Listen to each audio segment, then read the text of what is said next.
नमस्ते दोस्तों, मैंने आपको 12th क्लास का न्यू परफेक्ट क्लास का वीडियो गत बार बताया था। सबसे पहले तो आपका हार्दिक अभिनंदन और स्वागत, आप सभी का वेलकम। तो दोस्तों, अब आप आगे में उसी 12th क्लास का प्रत्यावर्ती धारा और प्रत्यावर्ती वोल्टता की दोनों के बारे में आपको एक ग्राफ समझाऊंगा। पर उसके पहले मैं आपको दो चीज बताना चाहता हूँ। एक तो होती है आवृत्ति, जिसको हम इंग्लिश में फ्रीक्वेंसी बोलते हैं, और एक है आवर्तकाल, टाइम ऑफ पीरियड। तो फ्रीक्वेंसी और टाइम ऑफ पीरियड दोनों की डेफिनेशन आपको समझाता हूं। उसके बाद हम इस पूरे को अध्ययन करेंगे। ये अध्ययन करना इसलिए जरूरी है ताकि आप इसके बारे में, प्रत्यावर्ती धारा के बारे में अच्छे से अच्छे समझ सके। तो दोस्तों, एक छोटा सा मेरा सा सवाल है अपने अंदर ही। प्रत्यावर्ती धारा और दिष्ट धारा दोनों के बारे में मैंने डिफरेंस समझाया था। पहले तो आप समझे प्रत्यावर्ती धारा किसे कहते हैं।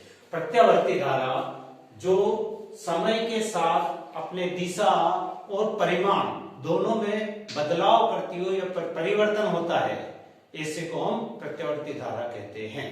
जबकि दिष्ट धारा में समय के साथ परिमाण और दिशा स्थिर रहती है, नियत रहती है, वो दिष्ट धारा है। ठीक है दोस्तों, तो दिष्ट धारा और प्रत्यावर्ती धारा। हाँ, एक और सवाल है कि क्या हम दिष्ट धारा को प्रत्यावर्ती धारा को दिष्ट धारा में बदल सकते हैं? हाँ, प्रत्यावर्ती धारा को दिष्ट धारा में बदल सकते हैं। प्रत्यावर्ती धारा को जब दिष्ट धारा में बदल दिया जाता है तो इस पूरे प्रक्रम को दिष्टकारी प्रक्रम कहते हैं। दिष्टकारी प्रक्रम। खैर, ये नेक्स्ट चैप्टर की बात है, पर मैं इसी में आपको समझाता हूं। इसके लिए सबसे पहले मैं बताता हूं आवृत्ति। आवृत्ति के लिए आपको आवृत्ति किसको कहते हैं? आवृत्ति आपने 8th और 10th क्लास में पढ़ी थी कि ये जो एक पूरा चक्र होता है, ये तरंग का पूरा एक चक्र होता है। तरंग के दो भाग होते हैं, एक ये ऊपर उठा हुआ भाग जिसको श्रृंग बोलते हैं, और एक नीचे दबा हुआ भाग जिसको गर्त बोलते हैं। तो एक श्रृंग और एक गर्त मिलकर ये पूरा एक चक्र कहलाता है तरंग का। वही विद्युत धारा, उसी को भी इस प्रकार से विद्युत धारा है, विद्युत वोल्टता, ये वोल्टता है V, ये विद्युत धारा है I और V दोनों में ये पूरा एक चक्र दर्शाया गया है। यहां 0 से लगाकर T समय तक ये T, और ये वोल्टता, ये T, ये प्रत्यावर्ती धारा, ये प्रत्यावर्ती वोल्टता। इसमें आपका एक श्रृंग बन रहा है, एक गर्त, इधर भी एक श्रृंग और एक गर्त, और दोनों में टाइम का इंटरवल दे रखा है, इंटरवल ऑफ टाइम्स, यानी समयांतराल दे रखा है। ये 0 समय, ये T/4, ये T/2, ये 3T/4 और ये T का मतलब हो गया एक पूर्ण आवर्तकाल। ये है 0, T/4, T/2, 3T/4 और T, यानी T पूरा एक चक्र। तो अब एक चक्र में आप समय के हिस्से देखो कितने हो रहे हैं, 1 2 3 4 5। एक तो 0 समय, एक T/4, T/2, 3T/4 और T, 5 इसके समय अंतराल हो रहे हैं। अब आप देखिए कि ये वोल्टता है। वोल्टता, पहले आपको आवृत्ति की परिभाषा बताई। आवृत्ति की परिभाषा में क्या है कि एक सेकंड के अंदर प्रत्यावर्ती धारा या प्रत्यावर्ती वोल्टता के द्वारा लगाए गए चक्रों की संख्या। एक सेकंड में प्रत्यावर्ती धारा और प्रत्यावर्ती वोल्टता के द्वारा चक्रों की संख्या जो होती है वह आवृत्ति कहलाती है। और उस आवृत्ति का फार्मूला होता है F = 1/T। T क्या है? आवर्तकाल है। F = 1/T। F है आवृत्ति, 1/T, T है आवर्तकाल, टाइम ऑफ पीरियड। ये तो था आपका आवृत्ति की परिभाषा। वापस बोलूं दोस्तों, एक सेकंड में प्रत्यावर्ती धारा या वोल्टता के द्वारा लगाए गए चक्रों की संख्या प्रत्यावर्ती धारा या प्रत्यावर्ती वोल्टता की आवृत्ति कहलाती है, जिसे स्मॉल f से व्यक्त करते हैं, और स्मॉल f इक्वल टू होता है 1/T। इसी तरह आवर्तकाल, अब T है आवर्तकाल। तो आवर्तकाल होता है एक पूरे चक्कर में लिया गया समय। अब देखो पूरा चक्कर कौन सा है, एक तो श्रृंग और एक गर्त। तो एक पूरे चक्कर में लिया गया समय, उसका प्रत्यावर्ती धारा या प्रत्यावर्ती वोल्टता का आवर्तकाल कहलाता है। एक प्रत्यावर्ती धारा या प्रत्यावर्ती वोल्टता के द्वारा एक लिया गया पूरा चक्कर में लगा समय उस प्रत्यावर्ती धारा या प्रत्यावर्ती वोल्टता का आवर्तकाल कहलाता है। इसका फॉर्मूला है T equal to 2 pi upon omega. Omega क्या है? ओमेगा क्या है आपका? घूर्णन का कोणीय वेग। ओमेगा क्या है? घूर्णन का कोणीय आवृत्ति। ये घूर्णन की कोणीय आवृत्ति है। तो ये आपका ये। अब हम इस पे अध्ययन करेंगे। देखो, अब आपके मन में ये सवाल उठता है, इस ग्राफ को पूरे को मैं बता देता हूं। टी समय के सापेक्ष, वी वोल्टता प्रत्यावर्ती वोल्टता, इसमें आ गया टी समय और इसमें आई आ गया प्रत्यावर्ती धारा। ये दो है, ऊपर प्लस है नीचे माइनस है। ये वी नोट का मतलब हुआ शिखर मान। शिखर का मतलब हो गया शिखर, माउंटेन। शिखर का मतलब हो गया अधिकतम, यानी यहां पर आपकी वोल्टता अधिकतम होती है, यहां पर भी वोल्टता अधिकतम होती है, पर यह धनात्मक अधिक होती है, ये ऋणात्मक अधिक होती है। इसी तरह यहाँ पर प्रत्यावर्ती धारा धनात्मक अधिक होती है, यहाँ पर ऋणात्मक अधिक होती है, और यहाँ पर शून्य होती है। इसी तरह यहाँ पर भी शून्य होती है।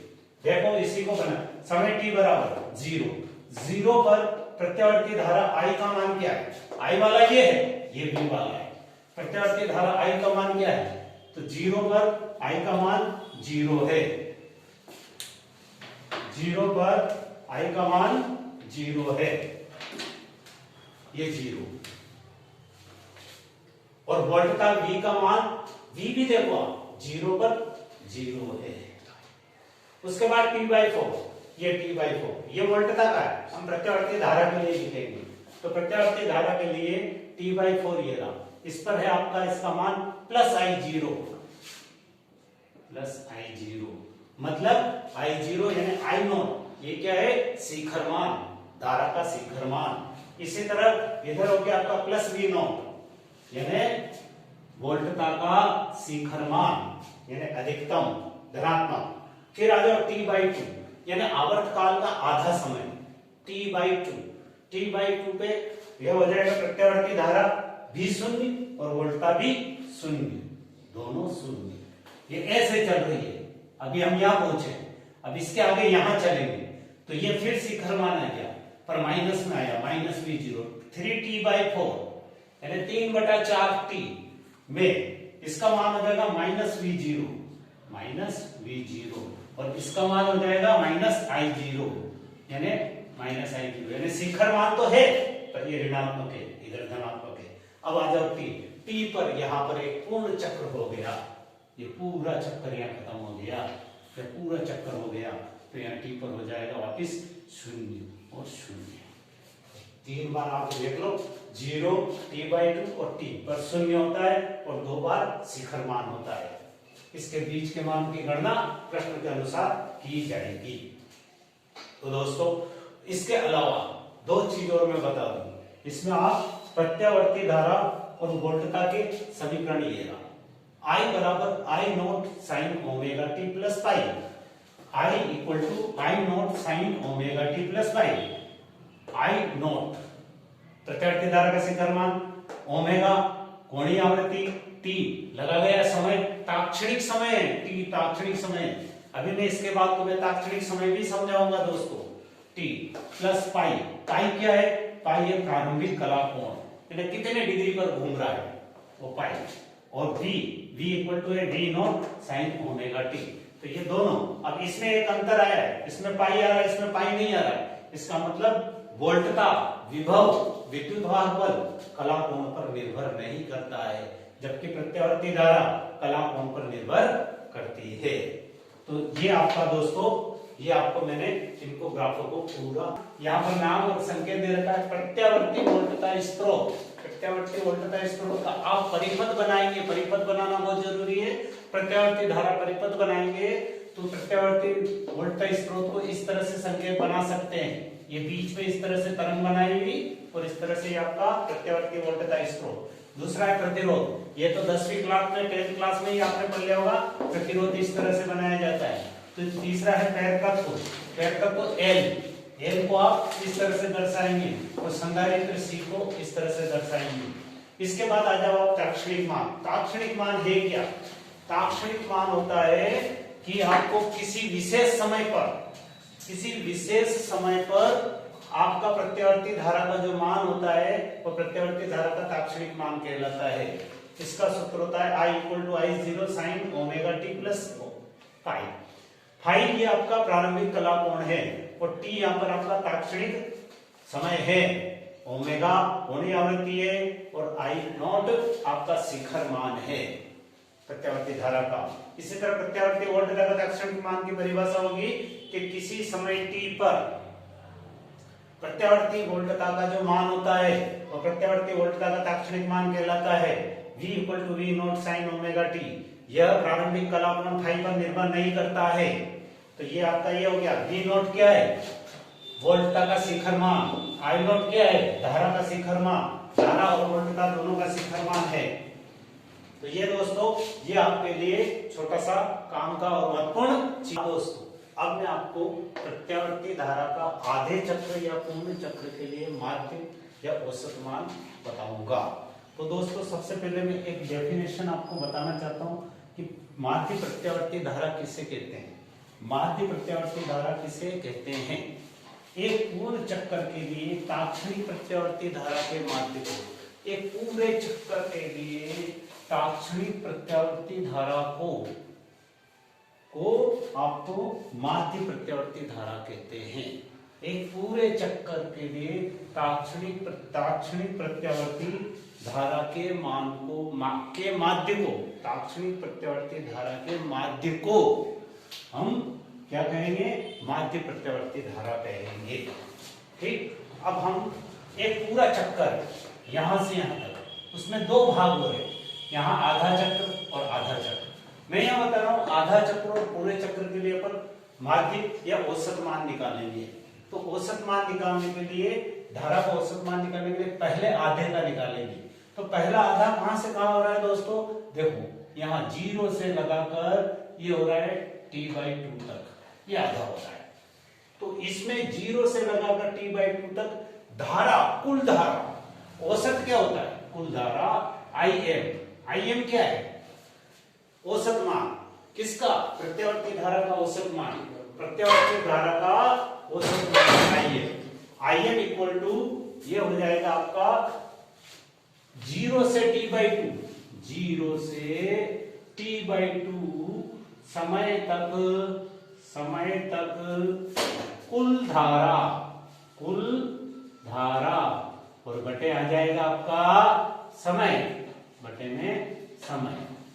ये इसका फॉर्मूला है। तो Im = 0 से t/2 तक, यानी यहां से यहां तक। अब ये वक्राकार है और वक्राकार में अगर आपको समस्त धाराओं का योग करना है तो इंटीग्रल का प्रयोग किया जाता है। इंटीग्रल 0 से t/2, इसका कहां है? लोअर लिमिट क्या है? 0, अपर लिमिट t/2, 0 से t/2। और I क्या है? I आपके प्रत्यावर्ती धारा I dt अपॉन समय। समय कितना है यहां तक? t/2 तक, t/2। तो मेरे हिसाब से दोस्तों ये समझ में आ गया होगा। वापिस दोबारा समझाऊं तो देखो 0 integral 0 to t/2 I dt upon t/2, t/2 समय है और ये 0 से t/2 समय तक कुल धारा है। अब I की वैल्यू हम जानते हैं। I = क्या है? I = I0 sin omega t। ये I की वैल्यू है। तो हम यहाँ पर I की जगह इसकी वैल्यू पुट कर देंगे। तो ये हो जाएगा = 0 से t/2, I की जगह I के स्थान पर ये वैल्यू रख देंगे। I0 क्या है? प्रत्यावर्ती धारा का शिखर मान। I0 sin omega t dt ये हो जाएगा। अब आप इसमें देखो अपॉन में t/2 वैसा का वैसा लिख देंगे। अब यहां से बाहर कौन कौन निकल सकता है? हमको t के सापेक्ष समाकलन करना है। तो ये साइन ओमेगा टी और dt अंदर रहेगा और आई नॉट बाहर आ जाएगा और ये t/2 भी बाहर आ जाएगा। तो ये हो जाएगा आई नॉट अपॉन टी और ये 2 ऊपर चला जाएगा तो 2 आई नॉट और ये हो जाएगा 0 से t/2 sign omega T dt। तो ये आपका ये होगा। अब इसके बाद आप देखो इसका समाकलन करेंगे। Sine omega t sine theta का इंटीग्रल क्या होता है? Integral sine theta equal to होता है माइनस कोस थीटा। तो इसकी जगह पर साइन ओमेगा टी की इंटीग्रल हो जाएगा माइनस कोस थीटा, तो माइनस कोस ओमेगा टी और ओमेगा टी का पुनः होगा तो ओमेगा टी का हो जाएगा ओमेगा जो अपॉन में आ जाएगा, यानी इसका इंटीग्रल वैल्यू आ जाएगी 2। ये देखिए आई एम धारा का औसत मान 2i0 upon T minus cos omega T upon omega 0 से t/2 यहां तक हो गया था। ओमेगा बाहर आ जाएगी क्योंकि अचर राशि है। i0 2i0 t ओमेगा और ब्रैकेट में माइनस कोस ओमेगा t 0 से t/2। अब आप आगे चलिए तो यहां पर आपके हो जाएगा, हम जानते हैं कि चूंकि ओमेगा इक्वल टू होता है दोस्तों, हम ओमेगा का मान 2π/t रखेंगे, उसके पहले इस माइनस को बाहर निकाल लेंगे। Minus 2i0 upon t into 2π/t और in the bracket cos omega t और t/2 0। अब t से t कट जाएगा, 2 से 2 कट जाएगा तो माइनस i0 अपॉन पाई और in the bracket cos upper limit इस्तेमाल करेंगे और ओमेगा की वैल्यू 2π/t रख लेंगे into t/2 minus cos 2π/t into 0। यहाँ t से t कट जाएगा, 2 से 2 कट जाएगा, माइनस i0 अपॉन पाई और ये हो जाएगा कोस पाई माइनस कोस 0, क्योंकि 0 को किसी से भी मल्टीप्लाई करेंगे तो 0 आएगा, ये हो जाएगा 0। अब हम वैल्यू जानते हैं, कोस पाई की वैल्यू होती है -1, तो यह हो जाएगा माइनस i0 अपॉन पाई -1 और कोस 0 की वैल्यू 1, यहाँ पर आ जाएगा 1। तो ये कितना हो गया दोस्तों? -1 माइनस का 2, तो ये हो जाएगा माइनस का 2 और minus minus plus 2i0 upon pi. अब पाई की वैल्यू हम जानते हैं दोस्तों, पाई की वैल्यू होती है 3.14, तो 3.14 2 में 3.14 का डिवाइड करेंगे तो वैल्यू आएगी इसकी, आपके आंसर आएगा 0.637i0। तो ये आधे चक्र का आया है, आधे चक्र का औसत माध्य आया है। प्रत्यावर्ती धारा का औसत माध्य 0 से लगाकर यहाँ तक आया है 0.637i0। और इसी तरह फिर इस आधे चक्र के लिए लेंगे तो यह भी यही मान आएगा परंतु माइनस में आएगा, तब आपकी वैल्यू आएगी im equal to minus 0.637i0 इस वाले चक्र के लिए, और इसके लिए im equal two plus 0.637i0। और जब दोनों की वैल्यू जोड़ेंगे यानी पूरे चक्र के लिए, मैंने आपको क्या बताया था, एक आधे चक्र का ये इतना आया धनात्मक मान, आधे चक्र का नेक्स्ट आधे चक्र का ऋणात्मक मान आया, जब दोनों जोड़ेंगे तो im इक्वल टू हो जाएगा 0। तो इस प्रकार एक पूर्ण चक्र के लिए, एक पूरे चक्र के लिए, एक पूर्ण चक्र के लिए प्रत्यावर्ती धारा का औसत मान यानी माध्य मान 0 होता है। वापिस सुन लीजिए, इसका एक पूरा है कि एक पूर्ण चक्र के लिए प्रत्यावर्ती धारा का कुल बीजीय योग 0 होता है। धन्यवाद दोस्तों। और कैसा लगा ये वीडियो? नेक्स्ट वीडियो में मैं आपको एक और समाकलन से ये बताऊंगा ताकि इसका मान 0 हम सिद्ध करेंगे। दूसरी मैं आपको प्रत्यावर्ती धारा का वर्ग मध्यमान मूल भी वर्ग माध्य मूल भी समझाऊंगा। तो आप लाइक करें, कमेंट्स करें और सब्सक्राइब जरूर करें। धन्यवाद।